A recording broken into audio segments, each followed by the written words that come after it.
Bonjour, cette vidéo pour faire un petit rappel sur ce que vous devriez travailler pour vous entraîner. Donc cette première page là normalement c'est fait. J'espère que vous maîtrisez bien le produit vectoriel. Si c'est pas le cas, ben refaites-en quelques-uns, hein. Ensuite cet exo 4 là, j'espère que c'est acquis pour tout le monde. Donc ça c'était les exos d'il y a 2 semaines, hein.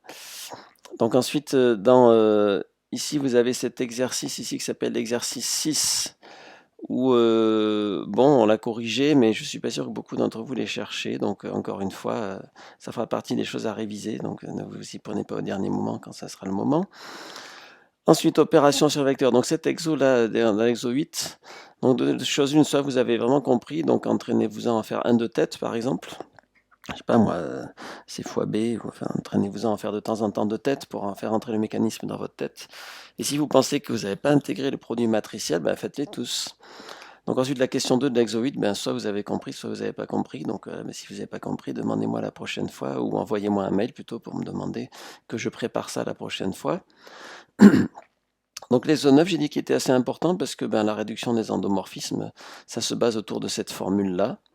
M égale P, M prime P-1. Donc je vous invite vivement à chercher la question 6 et puis aussi à comprendre ce que c'est que l'inverse.